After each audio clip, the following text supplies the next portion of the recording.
And here we are. We're back again. Liam has just been voted off the island by the goddamn talking heads because for whatever goddamn reason they didn't recognize the fact that he had just taken a scalpel to fucking Peterson's colon.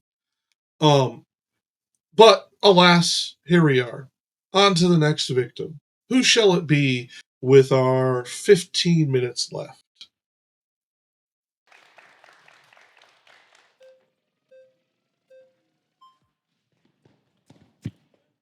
Hi. Hello there.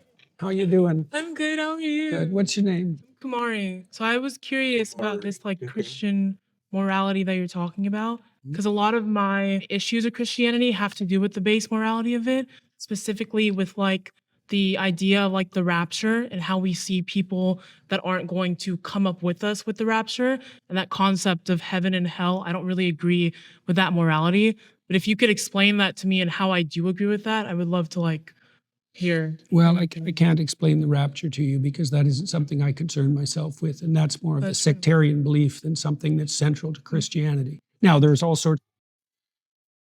Yes, it is a sectarian belief, but it is a fairly ubiquitous sectarian belief. Most sects, in some way, believe in a form or doctrine around the rapture. You saying you don't concern yourself with it, I'll give you the benefit of the doubt, even though I really shouldn't at any point in time. I'll give you the benefit of the doubt.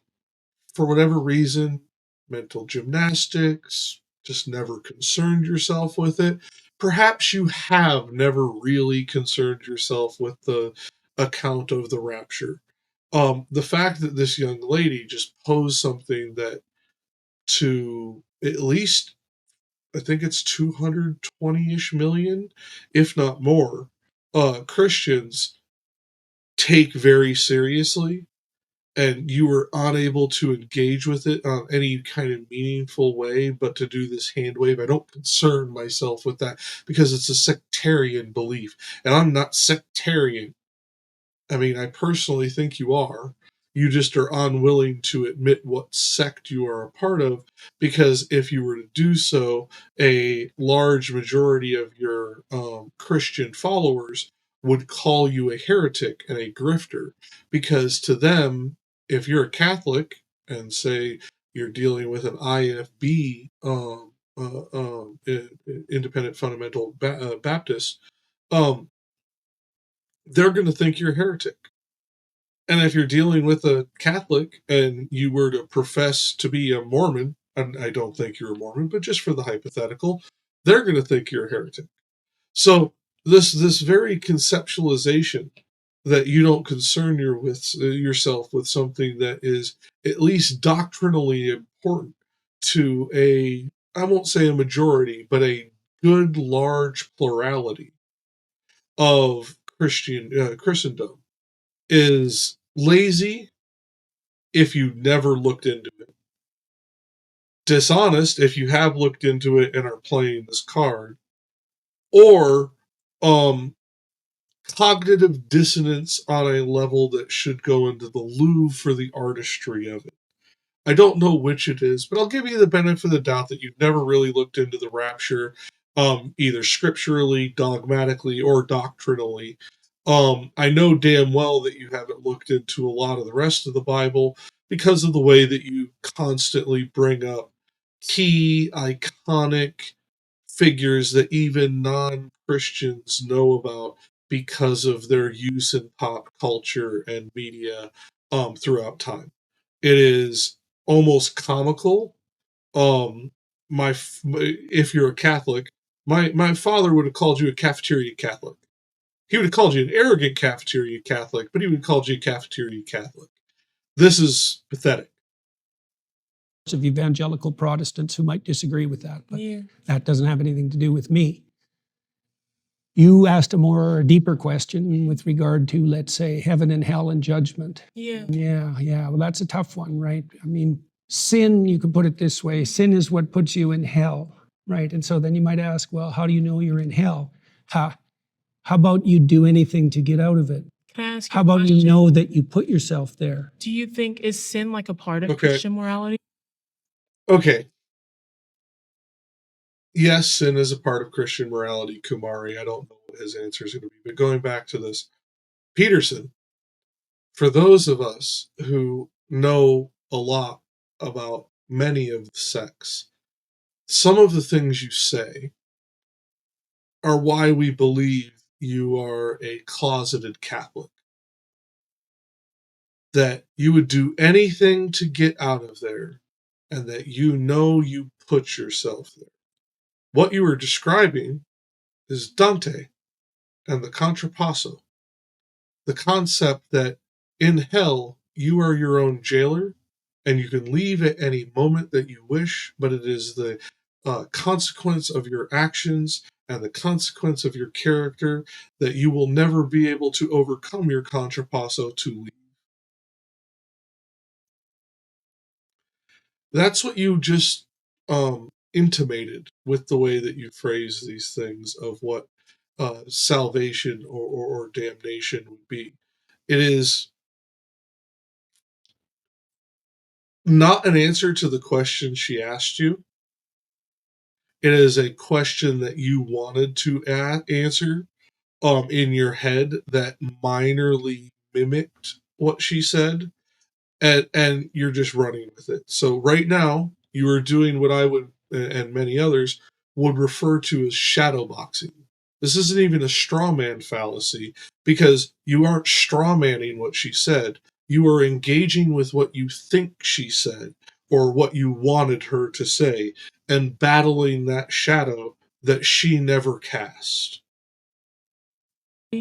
What do you mean exactly? Sin as a Like part. the It's missing concept the of sin? okay. Yeah. It's derived from an archery term, and it means to miss the target, right? And so it presumes that there's such a thing as a central target, and that you can miss it in many ways. And the consequence of that. Okay, I don't know the etymology if this actually derives from an archery term. I have the sneaking suspicion that this is inaccurate. This sounds more like a mythocentric etymology of the word, which, don't get me wrong, can be the best that we could do for the source of a word. And sometimes myth is the actual source of the word in and of itself. Uh, I don't I don't know if he is accurate in this. It'd be interesting if he was, but the concept of missing the target, missing your aspiration, missing the target of your lethality as the concept of sin is much more in line with the more ancient version of Yahweh back when he was still a fucking volcano war god, as opposed to the chief Abrahamic figure. Um, I don't know if you realize that. I have the sneaking suspicion that you've probably read a little of, oh God, what's his name? Pliny the Elder? Or was it Josephus? I forget now. On the subject, and that is where some of this is creeping in. You are the weirdest motherfucker. And like I said, I don't know if you're intellectually dishonest on this point or just wrong, but for fuck's sake, dude. And like I said, I don't know if the word etymology actually comes from this. If it does, that would be an interesting linguistic correlation, not a causative link. That will be, your life will be ridden with anxiety. Your life will be pointless. People will turn against you. Also, you're a fucking psychologist, Peterson. Anxiety is a mental disorder that sometimes, even if they are doing absolutely everything you're saying, they will have because of a chemical imbalance within their brain. And it will be a persistent, chronic chemical imbalance in their brain that creates this anxiety. I'm one of these people. I didn't actually used to have it, but over time, I actually developed a level of anxiety that consciously I can know that I'm irrationally anxious. I can know that I locked my front door, or that I turned off the lights, or I turned off the stove. I can consciously know all these things, but my brain will go into overdrive and anxiety and will absolutely make me fucking believe that I left my front door wide open and my fucking stove's on fire, even though I know beyond any shadow of a doubt, rationally, it's not true. My brain still feels it. I still go through the panic. I still go through that anxiety. And you're a psychologist. You understand this. So, this constant appeal to a mental disorder as some type of proof of your inability to worship God or your failure to worship God is absolutely disgusting. You should not only have your medical license pulled, you should have your fucking degree revoked from yourself, you prick.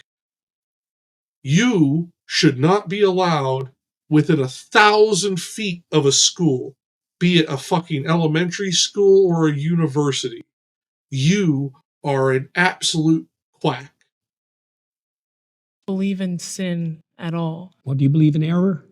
I Have you don't. made any mistakes? What if I believe that the mistakes that you make, that they're fixable, and so that no sin is finite, and that the Well, that's a idea Christian belief. of the idea No, of it's not. hell, I don't believe. No, it's in it also a because Christian belief, by the way. a Christian belief is hell. No, that there's no sin that, well, there's one. The sin against the Holy Ghost is unforgivable, but that's really the sin against the process. So, the sin against the Holy Ghost.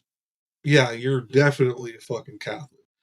What the word you're looking for to the vast majority of Christians is blasphemy is the only unforgivable sin. The intentional disbelief, the intentional rejection of God, is the only unforgivable sin. But that's not true either, because depending on which interpretation of the Bible you go by, suicide is an unforgivable sin as well. Simony is a unforgivable sin in certain doctrines. We have multiple mortal sins that are deemed unforgivable, at least doctrinally and practitionally. So what you are saying here, you are abstracting because you either A, aren't thinking of it, or B, don't want to say the word blasphemy, or B, and this is more likely in my opinion, this is your attempt to do a semantic word game, because if she is not quick, and she seems to be, but if she's not quick on her feet and realizes the word game you just played and understands the secondary societal and religious implications of it, as she seems to have missed the contrapasso implication, this is your distraction tactic. This is your deflection tactic. This wouldn't work on somebody like me. I'd love to see you try it. Comment down below, Peterson. Honestly, I doubt you'll ever see it. But if you do, if one of your handlers fucking sends you this video, I'm a chef. I have no degrees in this subject. I have no degrees in psychology, psychiatry, physics, chemistry, organochemistry, biology, any of the other things I really talk about. Now, I have a very firm grasp on many of these subjects, but I don't have any degrees, and I know how you like to fixate on that when the moment suits you. I'm just a lowly chef. I'm a dude who cooks food for a living, or did before a disability. Come take me on, Peterson. I should be light work. Come on. What are you going to do, coward? This is a sickly sweet grin as you attempt to play word games with a young lady who has literally nailed your ass to the wall, again, like so many of these other kids did, because she put you to a question that you know you cannot answer. Either A, because you're agnostic on the concept and therefore you do not believe that humans can even conceptualize an answer to such a thing, or B, you know to answer it is to ostracize certain members of your group. Now, the way that you very sardonically parsed out evangelical Protestants, well, there's evangelical Catholics too. I know that seems really odd, but it is a thing. You are expressing this form in a way that tells me that you know what you're doing. It's just disgusting. You should have just answered the young lady's question about how the rapture and the problem of evil and the problem of soteriology, soteriology, are dealt with. That she very obviously would like an answer to and would provide clarity to many of your previous statements if you were to answer, which is why I believe you are intentionally not answering. That would enable you to learn. Okay. But there's a Christian belief that hell does exist, and if I commit sin, I'm going to go there, correct? Yes. So what if I don't believe in that? Like I think Well, okay, let me that not- when you okay, can I that's- explain a little bit? Sure, sure. Okay. I think that when you commit sin, that it's because of a lot of environmental factors in your life, like where you were born and who you were raised by. And so there are certain things that lead you down a dangerous path. And once you are dead, I think you're kind of removed of that person. There's no like I there can't are no say factors I can't of the say earth anything that have about to what happens after death. Right. So I would ask you, in these times that you've suffered terribly in ways that you thought would never end, do you believe that you had any causal role in that? Like, did you play a part in that? in my own suffering. Yeah. Maybe sometimes I would say that there was a part that I Okay, played in that's that. okay. But I That's the also do thing to think find that- out. I think that maybe it's like a concept of free will that I don't really believe in somewhat of free will. Okay, I can't be certain. I want the raw footage. I really do. I think, especially by how low the time is and how long she's been on screen, I think that they cut certain things that she talked about. I don't know why. If it's for personal reasons, I understand, and I don't want to pry into Kumari's things. That's perfectly acceptable. But if it was cut for time or for monetization on YouTube, I would love to see the raw of this where I get to see the full thing. Because his question, unless he is making an extreme leap of logic, and her reaction to the question as if it was expected, like she had said something to prompt such an answer from him, or such a question from him rather. I really think something was clipped there, and I want to know what that little interchange was, because I have the sneaking suspicion it was important. That I think that there are certain things in your life that lead you to do certain behaviors. And so when you commit those sins, you go to hell. I'm not too sure why you would still be When you reaping the okay, consequences do you of believe, that. like I said, I can't Yeah. address that. Do you believe that you can change? I do. Do you believe you can change for the better? I do. Do you believe that when you change for the better, you abandon the things you've done in the past that weren't good? I think that you can. Okay, then Yeah. that's very much in keeping with Christian doctrine. Can you explain to me how that? No, Peterson. There are some sins that God curses you for, and curses your offspring, and your offspring's offspring, and your offspring's offspring's offspring. This is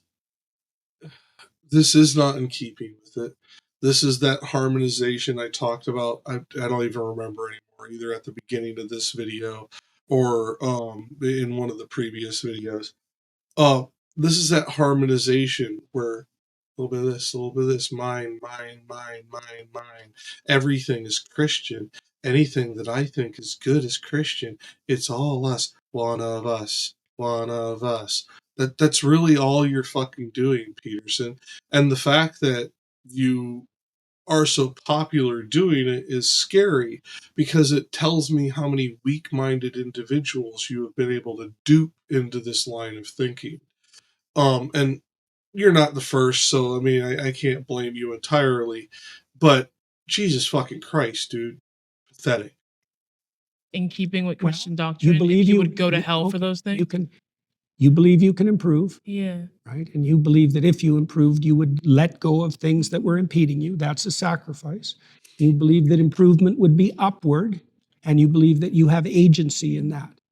Yeah, those are all Christian presuppositions. I guess maybe No, those are not all Christian presuppositions. A couple of them are, but not all of them. And they are not presuppositional on the side of the atheists, nor on the side of skeptics like myself, who are still theists.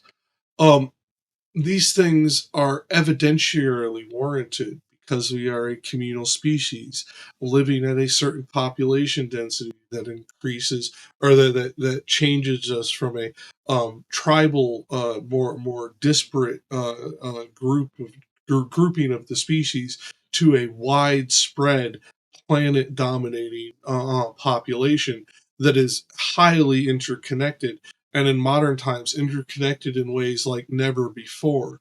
I can talk to my friend in Japan in almost real time with a delay of a few milliseconds, and we're speaking face to face because of cameras and all of these things. There is this interconnectedness that we can show these upward trends. We can show the past behavior of humans. We can show that some humans are actually beyond redemption because of their behaviors, their brain architecture, psychological frameworks, all kinds of reasons as to why.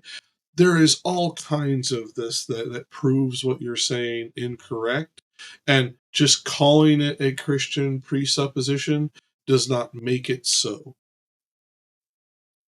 different opinions of what Christian morality is. Yes, sounds So I like think it. that my opinion of Christian morality is something that I don't really agree with, and maybe you would define that as like the foundations of Well, let Christianity. me give you an Yeah. example. So if you want to atone, Yeah. which means to unify yourself and unify that with the world, then the first thing you have to do is figure out what you did wrong and Okay. admit it. That's a confession. That was good. Thank you. Yeah, nice to meet you. Okay. So, you did well. There's 11 minutes left, so we probably have one participant left. Like I said, I don't usually make it this far into Jubilee videos. I hate this format. I don't know how they finish these things out.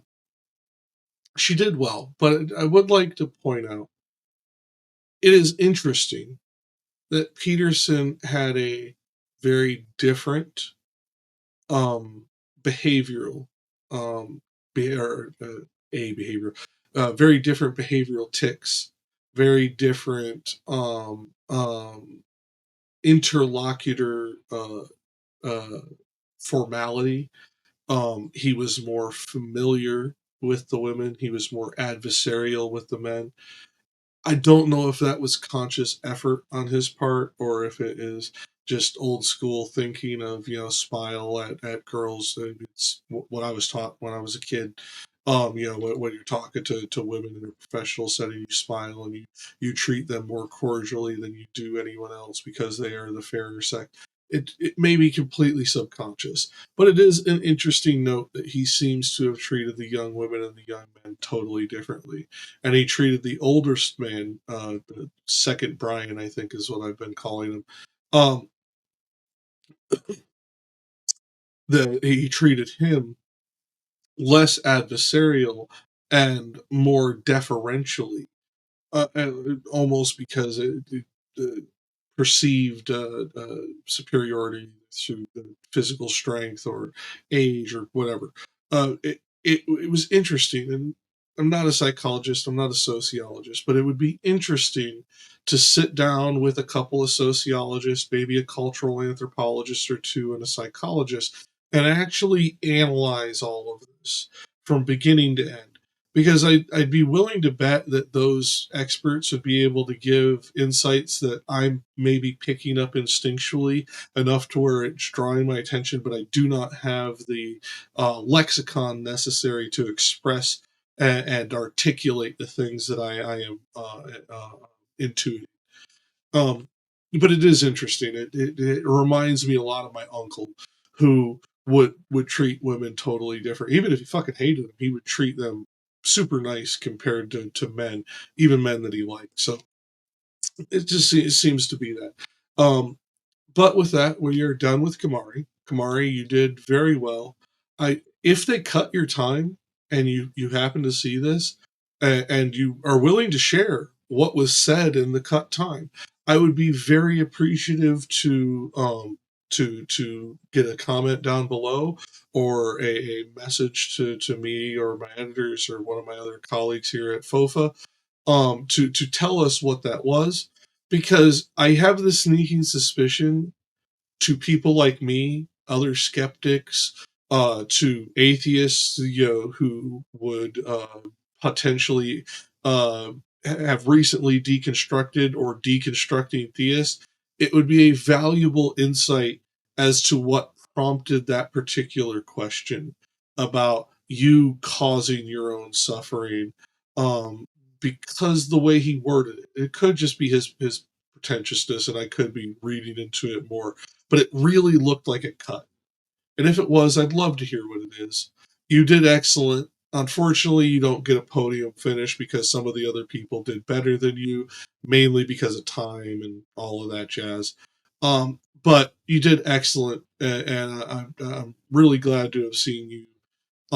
You and Liam, honestly, in my opinion, were robbed in this latter half of the video. Liam, because the gallery didn't recognize what he had just done to Peterson, and you, because you ran out of time. I feel like your communication style is probably more street epistemological in nature, and therefore you speak at a more casual, familiar pace that is more relaxing and defense dropping, and therefore that may have cost you some valuable time to deal with this fuckface. Anyways, until the next video, which for me will be in about 20 seconds, but for you, who knows? Thank you, and like, share, subscribe, follow us over on Substack. It'll be great. Thank you. And we appreciate everybody who's watching. If you've made it this far in the video, why are you a masochist? I know why I'm doing this. My editor asked me to do it. Why are you still here? Do you hate yourself? Or do you just like watching me in pain? Are you a sadist instead of a masochist? Hi, I'm Jakk, and come back to us next time on FOFANews, and follow us on Substack and click the little bell down below. It helps a small channel like us out immensely. Thank you for coming.